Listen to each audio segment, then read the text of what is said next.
Bom pessoal, bom dia, boa tarde, boa noite para vocês. Eu sou o professor Adriano Ferrarez e nessa aula nós vamos falar um pouquinho sobre transformação isobárica, né? Para começar a nossa aula, um pensamento do momento do grande trovador cubano Silvio Rodrigues. Eu vivo de perguntar, saber não pode ser luxo. Esses são versos de uma música de Silvio Rodrigues chamada El Escaramurro. Tá certo? Então essa questão importante, né, do conhecimento, de se conhecer, e isso de forma alguma é privilégio. A gente tem que sempre perguntar para avançar, perguntar para se libertar, né? E como diria um grande poeta cubano, somente se é livre sendo culto. Ser culto é a única forma de ser livre. Muito bem, vamos lá. Transformação isobárica. Na transformação isobárica, o que vai acontecer?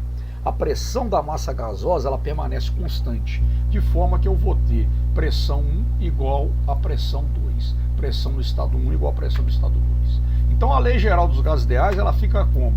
A gente corta a pressão dos dois lados e resta o que? As variáveis de estado para uma transformação isobárica se relacionam por meio dessa equação, a partir do momento em que em ambos os lados da equação a gente corta a pressão. Então eu tenho V1 sobre T1 igual a V2 sobre T2. A gente observa aqui o que é uma linearidade entre essas grandezas. Se o volume aumenta, a temperatura aumenta. Se o volume diminui, a temperatura diminui para poder manter a igualdade aqui. Tá bom? Então, reafirmando, né, a lei geral dos gases ideais, então ela vai se reduzir a essa equação que vai reger o que? A transformação isobárica.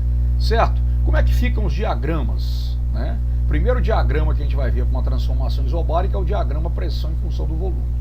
A pressão é constante, então ela vai estar o quê? No eixo das ordenadas, ela vai ser representada por uma reta paralela ao eixo das abscissas, o eixo X. O volume está diminuindo, né? Enquanto o volume diminui, a pressão permanece constante. A diminuição do volume implica uma compressão, né?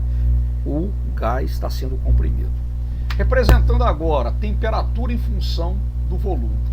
Nós vimos ali que para aquela transformação o volume diminuiu. Se o volume diminuiu, a temperatura também vai diminuir.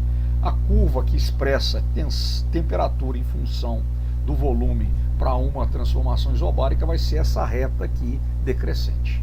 Tá bom? E finalmente, um diagrama temperatura em função da pressão.